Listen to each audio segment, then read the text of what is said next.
जी भट्ट साहब, कोई दलील है आपके पास चॉइस साहब के इन एतराज़ात के ऊपर? मुझे आप इजाजत दें।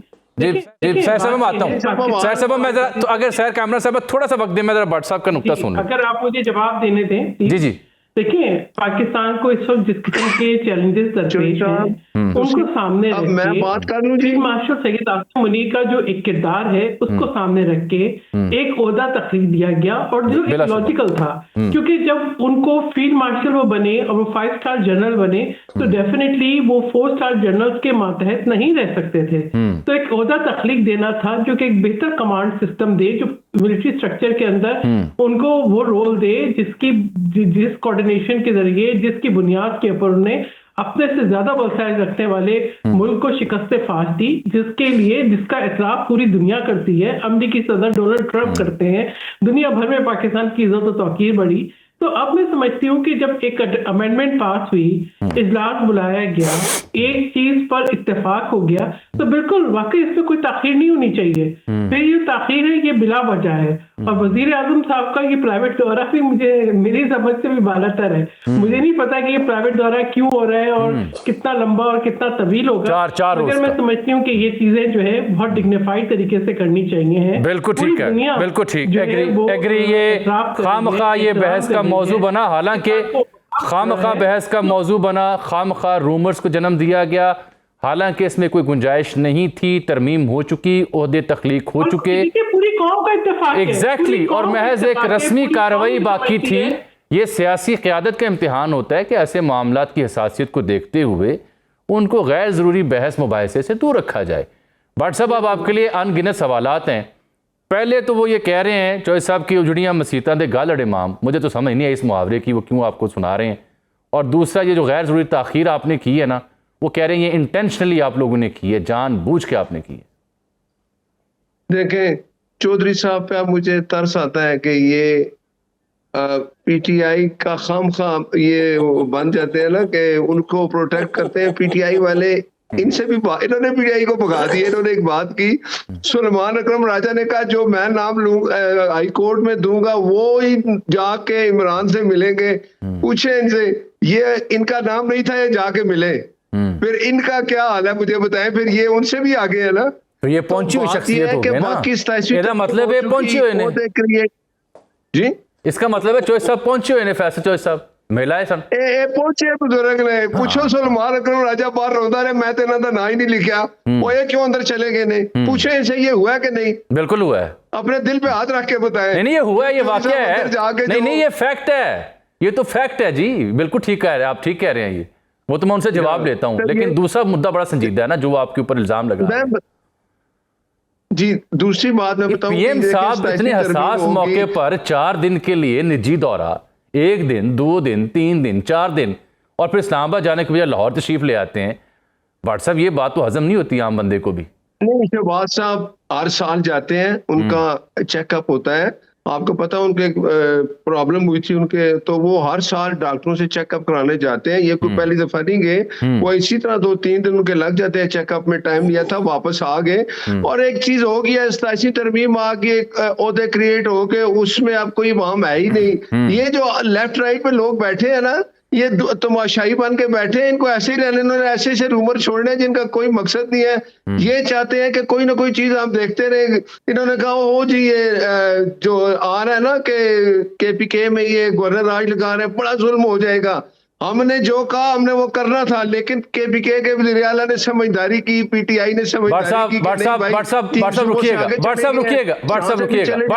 गुजारिश सुने ना सर, नासिर भट्ट साहब एक गुजारिश सुने, नासिर भट्ट साहब एक गुजारिश सुने। ये जो रूमर्स और अफवाहें हैं, ये आपके मुखालिफिन ने इसको जन्म दिया या आपकी जानिब से ताखीर जो की गई और प्राइम मिनिस्टर जो बाहर गए उसकी वजह से अफवाहों ने जन्म लिया? ये तो बताए ना मुझे।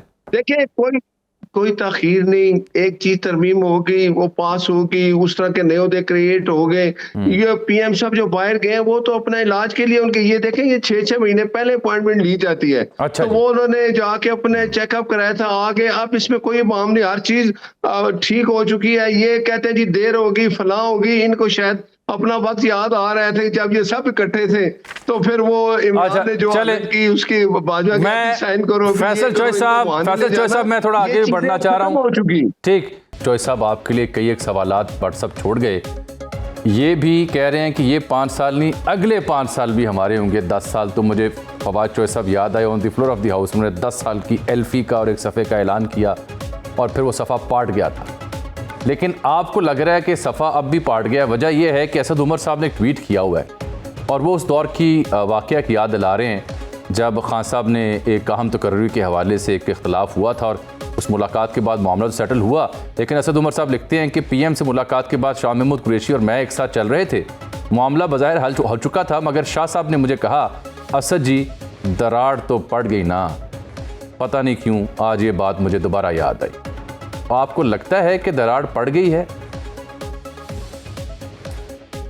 बड़ी बरमहल और बरमौका ट्वीट किया है असद उमर साहब ने। गुजारिश ये है सर कि जामी साहब, जिन हालात वाक़यात में हम देख रहे हैं, जिस सूरत हाल को हम का सामना इस वक्त मुल्क को है, सबको है, अब आप भी लोगों से मिलते रहते हैं, हम भी लोगों से मिलते रहते हैं। लोग चाय में बाकर खानी सुबह डुबोते हैं और कहते हैं नोटिफिकेशन नहीं आया।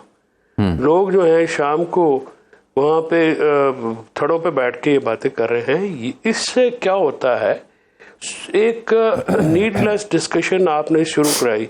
अब नासिर भट्ट साहब ये कह रहे हैं तो ये इशू तो उन्होंने करवाया ना जी शुरू, अपनी ताखीर से, अपना इमरान खान से मुलाकातें नाम करवा के भी इशू उन्होंने शुरू करवाया। अब गुजारिश ये है कि ये 10 साल की बात करें, सदा बादशाह अल्लाह ताला की, इनको अल्लाह ताला ने करम किया 15 साल मिल जाएंगे, ना करम किया तो 1.5 दिन नहीं मिलना। सीधी सी बात, हमारा तो ईमान है ना सर, जो काम होना अल्लाह की तरफ से होना। इसमें ये सारे बड़े प्लानिंग लेके आते हैं। अच्छा। मुशर्रफ साहब भी सारी उम्र के लिए आए थे, ज़िया साहब भी सारी उम्र के लिए आए थे, अयूब खान भी नस्लों के लिए आया था। ये इस तरह से होते हैं।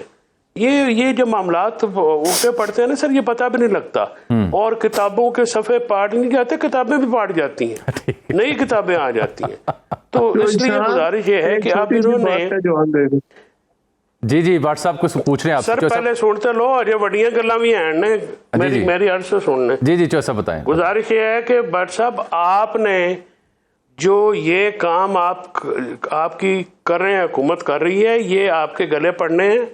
ये मैं आपको लिख के देने को तैयार हूँ और इसके बड़े वाज़े इशारे हैं। आप हर जगह पे हो रहे हैं नाकाम। आपकी डिलीवरी कोई नहीं है, आपकी सियासी पॉपुलैरिटी कोई नहीं है, आपकी मैशत आप नहीं चला पा रहे, इंडस्ट्री आपने बंद की है, लॉ एंड ऑर्डर की सिचुएशन जो है वो आपके हाथ में नहीं है।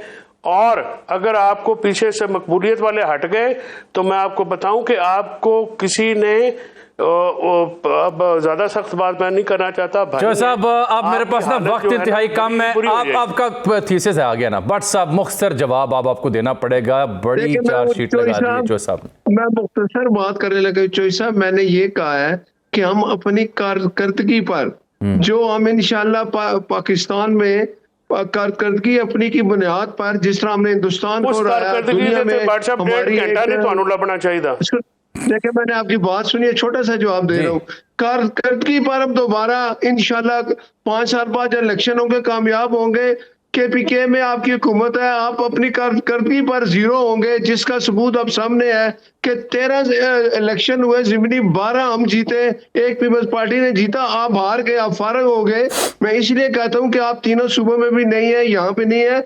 हम अपनी कारकर्दगी पर इंशाल्लाह ताला अगले जब 5 साल बाद इलेक्शन होंगे, जीतेंगे। बाकी वो 87 तरमीम उस पर कोई बाम नहीं, वो चीज अब आप इसको इशू बना रहे हैं, ये आपके अपनी पूरी नहीं होगी।